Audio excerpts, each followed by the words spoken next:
Halo, selamat pagi pemirsa, apa kabar Anda hari ini? Senang sekali dapat menjumpai Anda dalam berita Papua hari ini. Saya Yuni Rumbarar bersama tim redaksi telah menyiapkan sejumlah berita menarik dan aktual bagi Anda. Berikut 3 berita utama. Curi sepeda motor anak di bawah umur diringkus polisi di Merauke. Penjual makanan di Mimika keluhkan sepinya pembeli di masa PPKM.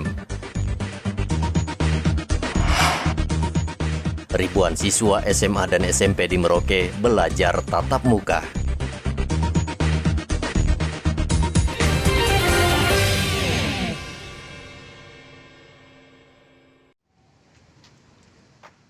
Polisi menangkap seorang pencuri sepeda motor yang terjadi minggu lalu di Jalan Ermasu. Saat ini pelaku masih diperiksa di Mapolres Merauke, namun polisi tidak menahan pelaku karena usianya yang masih kanak-kanak. Sebelumnya seorang warga kehilangan sepeda motornya karena lupa membawa kunci yang masih berada di kontak.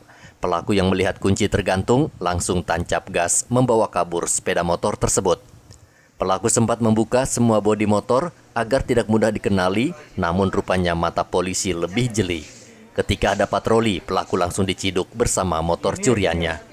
Pencurian yang terjadi kemarin itu terjadi di Jalan Ermasu depan kuburan Cina. Ini berawal dari kelalaian masyarakat itu sendiri. Pertama, setelah motor ditaruh, kuncinya tidak dibawa.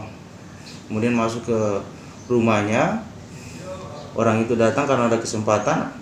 Nah, pelakunya ini masih anak-anak, makanya kita kemarin amankan dia. Kita coba untuk langsung dengan diversi, bekerjasama dengan Balai Pemasyarakatan Masyarakat untuk anak-anak pelaku anak. Dan ini modus pencurian yang kita sudah lakukan penangkapan. Rupanya rata-rata hampir beberapa bulan ini terjadi pelakunya adalah anak-anak yang masih sangat kecil-kecil. Ada yang 10 tahun, 11 tahun, 12 tahun, ada yang 16 tahun, dan rata-rata mereka masih anak-anak pelaku ini, pelaku anak. Dan itu sudah yang kemarin kita kenapa di PPA juga kita gencar untuk mencari ada pelaku dewasa terhadap anak-anak. Nah, ini berakibat juga anak-anak ini akhirnya tidak terjaga, dia menjadi harus balas dendam, dia harus jengkel, dia harus berbuat itu lagi, dan juga kebutuhan perekonomian membuat mereka harus melakukan pencurian dan melakukan tindakan-tindakan kekerasan seperti itu. Tapi pelakunya ditahan, Pak, sementara? Pelaku tidak tahan. Oh, tidak tahan. Ya, kita tidak tahan. Tapi proses hukum tetap jalan? Ya, proses hukum tetap kita lakukan. Kita tetap lakukan. Karena ini pelakunya anak, ya tentu dia punya masa penahanan pun sangat singkat. Ya, kita juga diatur oleh aturan, sehingga kita tidak bisa kita harus segera lakukan diversi, bekerja sama dengan Balai Pemasyarakatan Masyarakat. Polisi masih mendalami apakah pelaku bekerja sendirian ataukah bagian dari jaringan pencuri sepeda motor di Merauke. Muhammad Ridwan melaporkan dari Merauke, Papua. Peredaran narkoba di Merauke cukup mengkhawatirkan karena sudah merambah ke kalangan remaja dan pelajar. Satuan Narkoba Polres Merauke Senin kemarin menyerahkan tersangka bernama Miselis ke Kejaksaan Negeri Merauke untuk menjalani persidangan. Pelaku ditangkap Juni lalu di Jalan Pembangunan Cigombong, Merauke, dan selama 2 bulan ditahan sambil menunggu persidangan. Hari Senin tanggal 6 September 2021, Sat Narkoba Polres akan melakukan tahap 2 terhadap tersangka Michelin atau saya MC Tewek alias M terhadap kasus penyalahgunaan narkotika jenis ganja dengan barang bukti 7 item, ganja 6 gram, kemudian ada handphone dan barang bukti lain, seluruhnya 7 item. Hari ini akan diserahkan ke Kejaksaan Negeri Merauke. Demikian. Siap. Kejadiannya pada saat itu? Kejadiannya pada tanggal 8 Juni 2021 di Cigombong, ya. Merauke. Pelaku diancam hukuman 7 tahun penjara. Polisi juga menyita barang bukti berupa ganja seberat 6 gram dan sebuah ponsel. Polisi menghimbau orang tua untuk lebih mengawasi anak-anak mereka. Muhammad Ridwan melaporkan dari Merauke, Papua.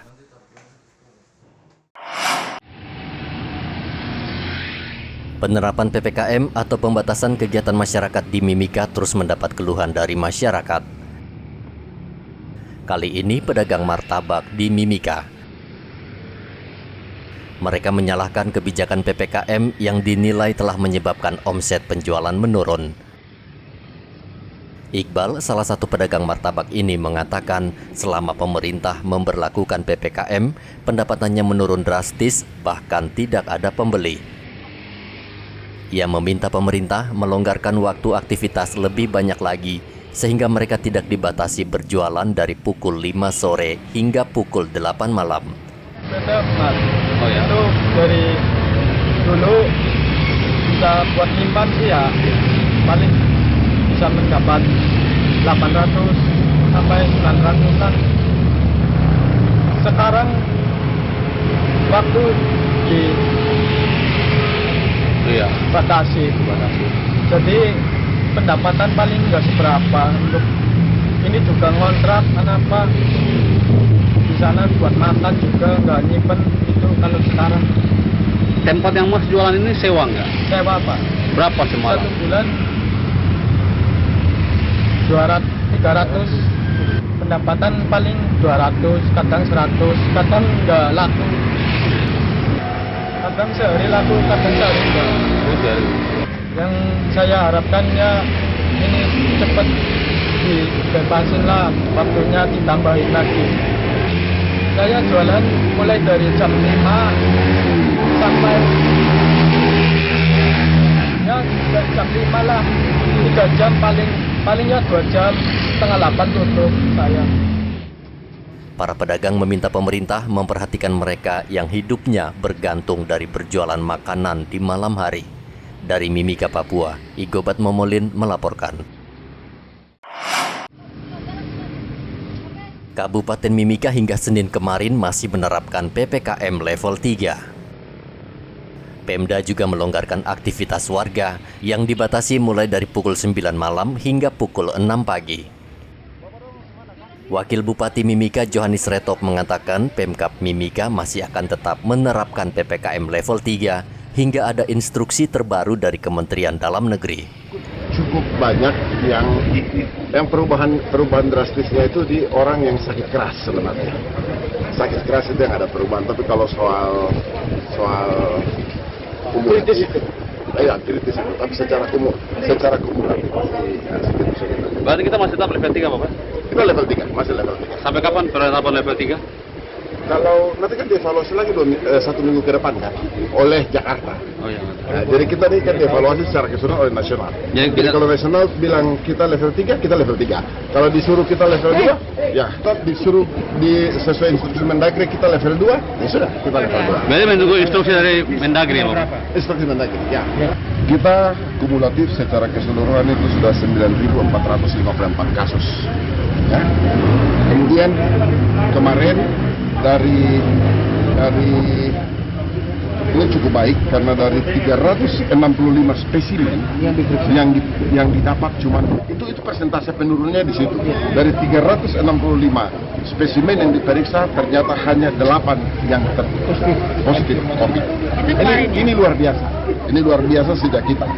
Nah, kemudian kita sembuh sudah cukup banyak, sudah 8.800, jadi kalau secara total dengan kasus itu 93 sekian persen, 94 hampir. Kemudian kemarin 8 kasus tapi 42 sembuh. Jadi berarti kan ini juga sesuatu yang positif, selisihnya jauh. Nah, saat ini pasien aktif yang selama ini minggu lalu itu sudah 600 sekian, sekarang posisi kemarin hanya tinggal 469. Jadi ini kita cukup baik, turun drastis. Kemudian untuk kematian tidak ada, tapi sampai hari ini totalnya sudah 185. Sementara itu angka COVID-19 di Mimika sendiri sudah menurun drastis. Saat ini pasien yang terpapar dalam sehari rata-rata 15 pasien, berbeda dengan awal Agustus lalu yang mencapai 70 pasien per hari. Wakil Bupati berharap level PPKM bisa diturunkan ke level 2 sehingga masyarakat lebih leluasa beraktivitas. Pemkab berharap menjelang PON 20, Mimika sudah bisa berada di PPKM level 2 berdasarkan angka kasus COVID-19 di Mimika yang terus menurun. Hingga saat ini, pasien positif yang masih dirawat di rumah sakit dan isoman berjumlah 453 pasien. Dari Mimika, Papua, Igobat Momolin melaporkan. SMA Negeri 1 Merauke Senin kemarin sudah memulai belajar tatap muka. Hampir semua siswa dan guru di sekolah ini sudah divaksin sebagai syarat utama dibukanya sekolah. Meski demikian, dari 1.300 siswa di sekolah ini ada sekitar 300 siswa yang belum divaksin, sebagian besar karena orang tua mereka tidak mengizinkan. Sekolah akhirnya memisahkan mereka di ruangan tersendiri. Marika kelas berapa sekarang? Kelas 10 MIPA 1. Kelas 10 ya. Nah, Marika sampai saat ini belum vaksin ya? Belum, Kenapa belum vaksin? karena ada penyakit dalam, terus orang tua tidak dikasih izin. Oh, tidak dikasih izin. Iya. Nah, Marika kalau umpamanya nanti kan disatukan mereka yang belum vaksin untuk belajar di satu kelas gitu. Gimana untuk Marika tidak minder? Tidak. Tidak. Iya. Jadi tetap belajar seperti biasa ya? Iya. Terus sekarang kelas berapa ini? Kelas 10. Kelas berapa? 10. Kelas 2. Belum vaksin? Belum. Kenapa belum vaksin? Orang tua larang. Orang tua larang. Kenapa dilarang sama orang tua? Biasa jatuh sakit. Oh, biasa sakit. Nah, jadi sampai sekarang belum vaksin ya? Sekolah beralasan pemisahan siswa yang divaksin dan tidak divaksin untuk kepentingan keselamatan siswa dan guru. Kami pada saat ini SMA 1 sedang menyelenggarakan tatap muka terbatas. Dan proses ini kita sudah mendapat izin, dan hal yang paling penting di sini bahwa anak-anak kami sudah vaksin dan masih ada 300-an anak yang belum divaksin, sehingga kami berusaha untuk memisahkan mereka yang belum vaksin dengan yang telah vaksin. Ditempatkan dalam satu kelas begitu mereka yang belum Ya, vaksin? kami menempatkan mereka dengan tujuan untuk mendapatkan data dan pelayanan yang lebih terukur, sehingga tidak membuat teman-teman guru yang ada di dalam kelas, bahkan anak itu sendiri, dia merasa bahwa tidak nyaman dengan teman lainnya, tetapi kita lebih pada memberikan rasa kenyamanan sehingga mereka bisa mengikuti proses belajar mengajar dengan baik. Pak Guru, untuk mengikuti prokes ini operasional sekolah seperti apa Pak Guru? Operasional sekolah berkaitan dengan operasional atau prosedur ya. Kegiatan ini kita tetap mengacu kepada apa yang telah ditetapkan oleh pemerintah, dalam hal ini menjaga jarak, cuci tangan, dan semua telah disediakan oleh pemerintah melalui sekolah untuk kita menyalurkan itu kepada anak-anak untuk mengikutinya dengan baik. Untuk siswa di dalam sekolah sendiri berapa jumlahnya? Apa ada pengurangan? Memang ada setengah daripada jumlah yang ada, misalnya 32, maka kita bagi dia 2 untuk mengikuti proses yang menjadi ketentuan daripada pandemi COVID itu sendiri. Untuk volume pelajaran setiap hari berapa jam aja Pak Guru? Kita dari jam 8 pagi sampai jam 11, kemudian anak-anak ini kita pulangkan karena memang untuk saat ini 1 hari 1 sesi. Kendati sekolah sudah diizinkan belajar tatap muka, namun protokol kesehatan tetap diberlakukan secara ketat. Belajar tatap muka juga hanya digelar 2 sesi saja dengan jumlah siswa setiap kelas 20 orang dan waktu belajar hanya 2 jam sehari. Muhammad Ridwan melaporkan dari Merauke, Papua.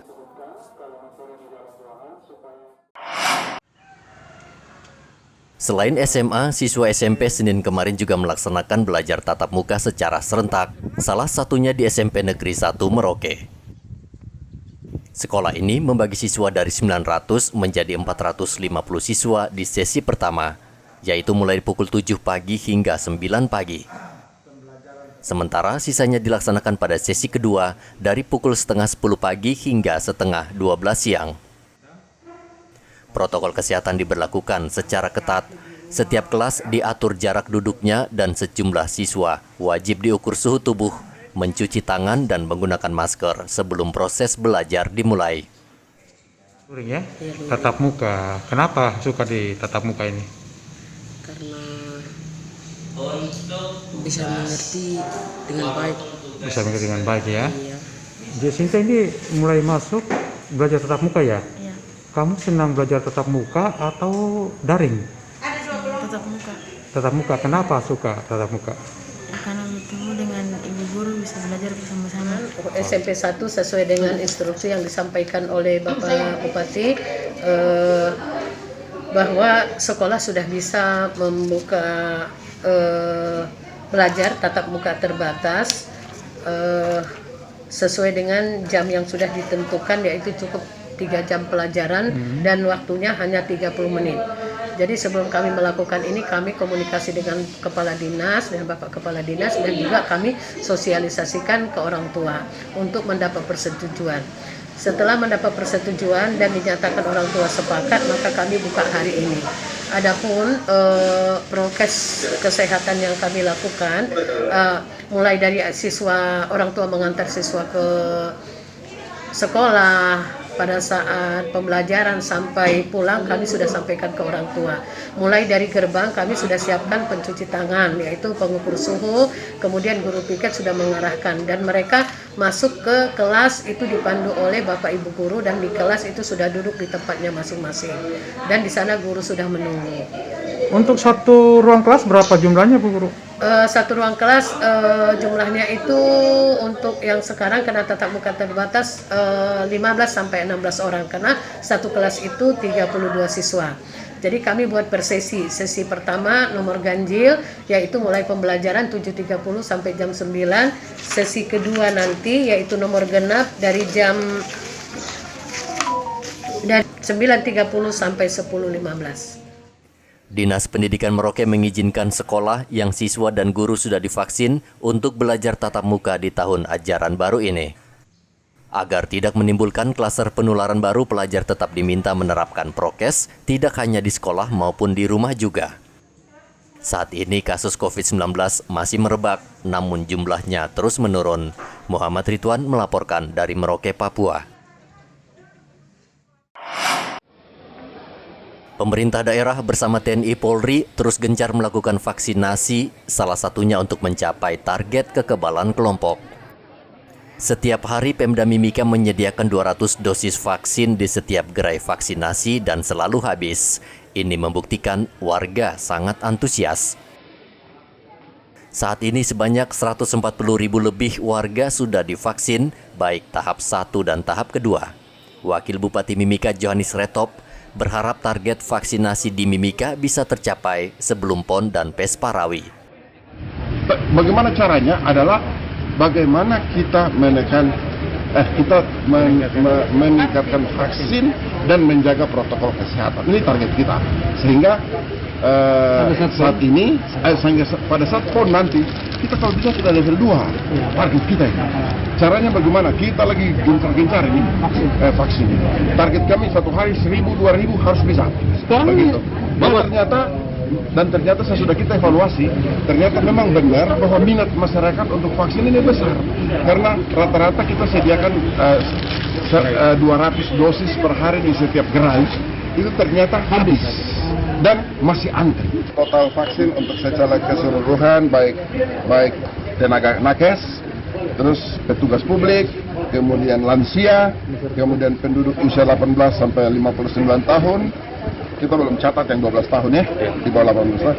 Ini sudah total untuk vaksin, di total untuk yang sudah divaksin itu sebenarnya 141.919 yang sudah divaksin. 141.000, baik vaksin pertama maupun vaksin kedua. Ya. Berarti tinggal 30.000 lebih yang mau dikejar. Kan 170.000. Ya. Jadi kalau misalnya kita bisa kejar tiap hari dengan 2.000, atau sebenarnya kalau kita bilang 2.000 itu target kita rendah, harusnya bisa 5.000. Kalau kan rata-rata nih 200 itu habis di siang. Di siang itu 200 sudah habis. Jadi berarti kayak kemarin saya mau jalan keliling-keliling lihat apa vaksin di atas jam 2 sudah habis, tutup semua. Saya cek cuma 200. Jadi saya kira mungkin ke depan kita lebih. Berarti target Pemda Mimika untuk bisa mencapai itu. Herd immunity. Sebelum PON. Pemda akan terus melaksanakan vaksinasi hingga penyebaran COVID-19 menurun drastis dan PON ke-20 bisa terselenggara dengan aman. Dari Mimika, Papua, Igo Batmomolin melaporkan. Petani di distrik Tanah Miring SP3 Merauke kini tidak lagi memerlukan waktu lama untuk mengeringkan gabah. Mesin giling modern ini mampu mengolah gabah basah menjadi kering, lalu menggilingnya menjadi bulir padi. Setiap hari mesin giling yang dikelola swasta ini mampu memproduksi 8 ton padi, sehingga sangat membantu petani meningkatkan produksi sekaligus pendapatan. Menteri Pertanian Syahrul Yassin Limpo minggu lalu menyempatkan diri melihat langsung bagaimana mesin ini bekerja. Ia berharap mesin giling ini bisa menghasilkan beras berkualitas tinggi atau premium. Melihat bagaimana sih sesudah kita budidaya, katakanlah menumbuhkan padi dan lain-lain, petik olahnya di mana? Terekam itu ya. Pak Bupati udah kasih lihat di sini, dan TNI juga ikut memberikan supportnya, dan ini tugas TNI juga. Ya, saya bersama Pak Bupati tentu menopang ini, dan tentu kita berharap marketnya bisa meningkat. Saya sependapat dengan Pak Bupati ini dinaikkan kelas Pak Bupati ya. Nah, jadi kita naikkan kelas. Ini udah bagus banget ini, tapi saya sendiri merasa harus naik kelas. Sini masih jual 8.000 per kilo, karena kenapa ini medium, beras medium. Saya mau kita sampai dengan premium gitu Pak, sehingga pikiran sampai di ekspor pun boleh ke Papua Nugini, kan dekat banget. Iya. Gitu ya, saya pikirkan ini Pak Bupati desa saya, ada Komisi 4 juga, karena biar anggaran ini Pak Sleman harus sama-sama, Pak Danrem, ada Manulung ini, ada Billy, oke kita bicara. Ada satu lah yang naik kelas, ya, setuju ya? Saya melihat luar biasa nih Pak Bupati di sini, dan itulah gunanya saya datang di sini dengan full tim. Kita lihat apa yang harus kita lakukan Pak Sleman sama-sama. Selama ini harga jual padi di Merauke sekitar Rp8.000 per kilogram. Diharapkan dengan kehadiran mesin giling modern ini, harga padi akan terdongkrak menjadi Rp12.000 per kilogram. Dengan beras berkualitas baik, Mentan berharap produksi padi di Merauke juga bisa diekspor ke negara tetangga Papua Nugini. Muhammad Ridwan melaporkan dari Merauke, Papua. Senin kemarin vaksinasi serentak digelar massal di sejumlah tempat ibadah di Jayapura. Sejumlah tempat ibadah seperti masjid dan gereja hingga pesantren disediakan tempat khusus untuk mereka yang hendak divaksin. Vaksinasi kali ini khusus diberikan kepada pengurus masjid, pesantren, gereja, dan seluruh petugas yang terlibat dalam setiap kegiatan keagamaan. Petugas menargetkan 2.000 pengurus rumah ibadah divaksin selama sepekan ini. Wakapolresta Jayapura AKBP Supraptono mengatakan kerjasama dengan seluruh rumah ibadah ini penting, sehingga pihaknya harus menjemput bola agar warga tidak harus mengantri lama. Melaksanakan kegiatan vaksinasi serentak, vaksinasi merdeka. Ini kami saat ini sedang bekerjasama dengan pihak rumah ibadah, khususnya di Masjid Raya Kota Jayapura. Ini memang salah satu kegiatan tujuannya untuk mempercepat mencapai target herd immunity. Polri tentunya bekerja keras, apalagi kami yang berada di tengah kota Jayapura ini, Polres Kota, tentunya sangat concern terhadap hal itu. Karena target sudah ada dan kita harus mencapai itu. Apalagi tidak lama lagi kita akan melaksanakan giat nasional, yaitu PON. PON salah satu syaratnya ya masyarakatnya harus sehat semua. Sehat diantaranya bagaimana harus divaksin dulu, karena kita sedang mengalami wabah pandemi. Oleh karena itu Polri menyasar tempat-tempat yang banyak masyarakatnya. Yang pertama ini diantaranya adalah komunitas masjid raya, cukup banyak jamaahnya. Nah, nanti tentunya akan terus bekerja di tempat-tempat lain. Sangat terima kasih kepada pemerintah bersama Polri.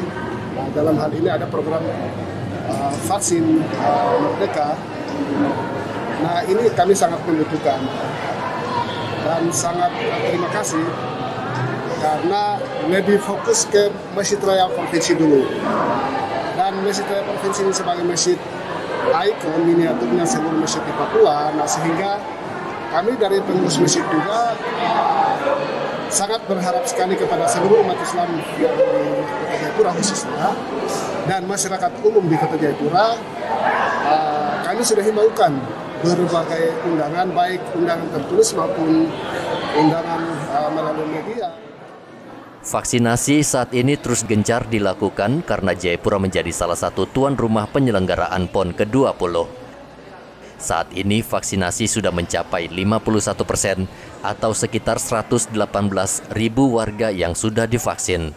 Sebelum Oktober, Satgas COVID-19 menargetkan 230.000 warga sudah harus divaksin.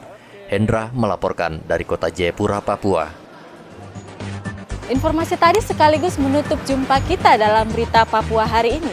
Akhir kata, saya Yunur Barar bersama tim redaksi yang bertugas mengucapkan terima kasih atas perhatian Anda. Selamat pagi, Wanyambe.